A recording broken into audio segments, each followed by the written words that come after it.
When making arguments about dual wielding, it's all too easy to just get hyper-focused on how cumbersome it is. Oh, it gets in the way so much. Yeah, if you're clumsy, sure. And you can definitely say that to do this effectively, it takes quite a bit of skill and specialized training. But if I just pretend I'm fighting with a single sword, right? So just instead of having the hand here or on the back, I'm just holding it here. So this way, it doesn't really do a whole lot. Like, it doesn't get in the way. I can cut however I want. But the difference is, if I now strike and occupy his sword in some kind of way, exactly, now I've got this. It's not actually getting in the way, depending on what you do. Like, I can hold it up here, you know, and now I can pretend I just have a single sword, except I don't, right? So how much does it really get in the way? Compared to a shield, I mean, of course you've got the entire rest of it. Whereas here, it sticks out in one direction, and this is what you're working with. I don't need to be like, oh, okay, I gotta somehow, I gotta juggle these two, and oh no, they keep banging into each other. Oh no, I'm just gonna pretend to fight with one sword. All right, so if he wants to cut to my lead leg, all right, on my outside, this is fairly easy. On my inside, this is a little more awkward due to the wrist position. That is a common counter to that, or defense to that, to just basically cut into it. At least I find that awkward. But what happens if I've got this? So now do the same thing, cut to the inside. Now this is the correct wrist position. I say correct, but just in the sense of it's easier. This is easier than that. So I can either focus on this if I'm not ambidextrous or haven't trained enough to be equally comfortable with both. I can focus on this, say, and just kind of pretend I have just a single-handed sword, work with that, and then when the opportunity presents itself, then I can try to use the other sword, or vice versa, you know, use this one, whichever way. You can focus primarily on one, but then use the other one as a backup, essentially. I mean, what's a parrying dagger? It's pretty much that. You know, the parrying dagger is just, if you have a parrying dagger, it's half the length of the sword here. Okay, it's obviously a dagger. What if it's a bit longer? Still a parrying dagger. What's a bit longer? Longer? When does it even start to become a sword? So there comes a point where dagger and sword kind of bleed over into one another.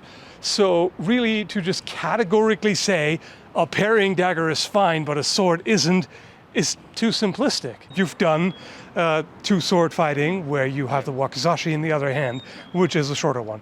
A bit shorter than this. So the interesting thing about katanas, wakizashi, and tanto is they are also highly variable in length.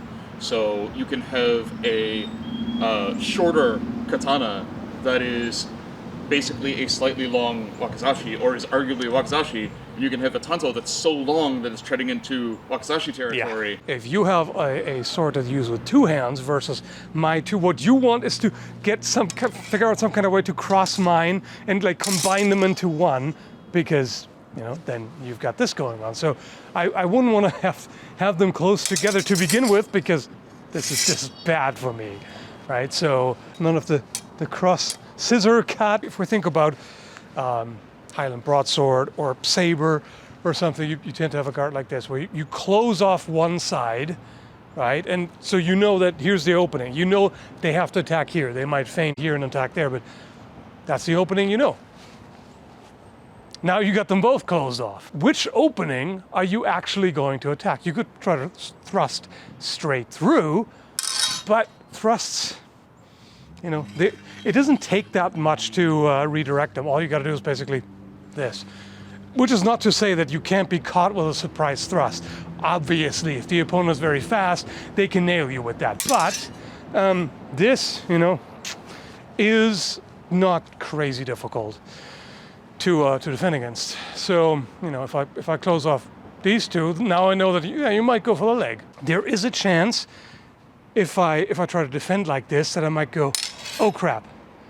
Like, So there is a component where you do have to be a little bit careful, but the idea is if you try to cut the leg, boom, right? Or even just cut immediately at the same time. It's a little bit harder to coordinate than just a single sword. But if you can coordinate a buckler and a sword, or a dagger and a sword, you can deal with a longer blade, right? Let's say I just keep the other sword pretty much out of the way. So cut to all the different openings, all the different angles. I can split it up depending on what's more available. Like this side makes more sense to defend here, right? Anything that comes from this side, I'm going to defend here. Anything that comes from the other side, I might defend here, right? And this is right there. So you can definitely focus on one at a time, which takes away some of the complication there. Also, if you come armed with two swords, then one is disposable, right? One of the main concerns in my view is how exposed the hands are, which is generally a problem with anything that doesn't have a complex hilt. Basically, hand sniping is always a danger. So it would make sense to combine this with heavy gauntlets. And I say heavy because I mean this kind, you know, the mitten gauntlets that are made of fairly thick gauge steel to be sturdy enough that you can take some pretty strong hits and not get your fingers broken. That eliminates a lot of the danger. It slows you down a little bit compared to not having them, just a bit of extra weight and less dexterity, obviously, but I feel like it's worth it. The typical danger of striking to the leg. So if with one sword, if I want to cut to your leg, I'm super exposed. Like this is all like, cut me. If you withdraw your leg and strike at the same time, I'm toast, right? So normally the tactic with a single sword would be something like feint up, and then when they defend high, go low, and then immediately raise up again, right? So in this case, I can just combine it in one and just on either side, just attack and defend at the same time, which, obviously isn't perfect, but any kind of parry is not perfect. If I switch between two hands and one hand, my impulse would be to do it this way because now the handle actually helps counterbalance it a little bit. Whereas if you hold it down there now, the whole thing becomes way more top heavy. Yeah. Of course, you can hit harder, but is there a particular reason for it? Yeah. So, I mean, there's a couple of reasons for it. You can choke up on this as well. You can you'll see people do this. There's a couple of reasons. One of them is the action of cutting with one hand. Kanouchi is like that sort of like squeeze you give as you hit. Like, from cutting practice, like actual cutting, you need to squeeze it as it goes through to actually get the cut properly.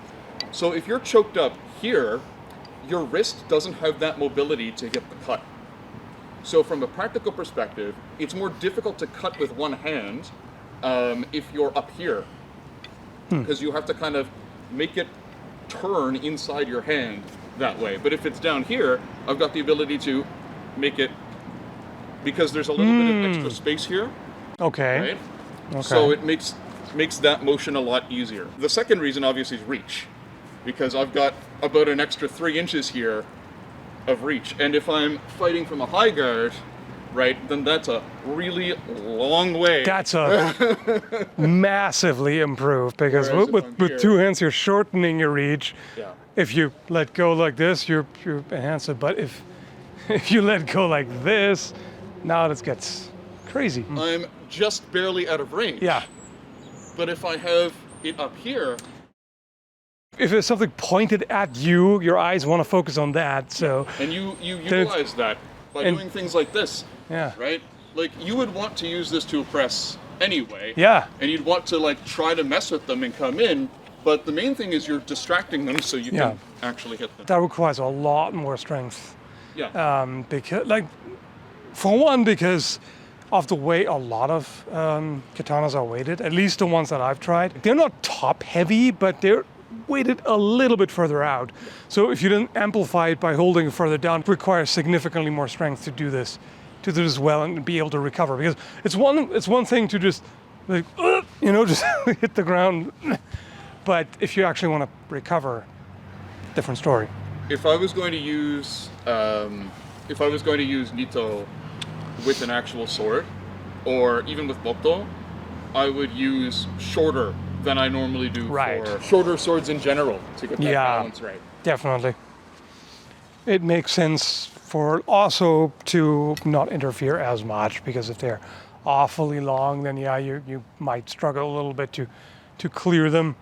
But that's really also a matter of positioning. I just noticed I'm kind of doing it the opposite way. Yeah. Because I want to lead with. You're so used to using that one sword. Yeah, exactly. Because like if I use single sword, I do it like this. But I can very well make an argument that here that's the main sword, and like it's your shield.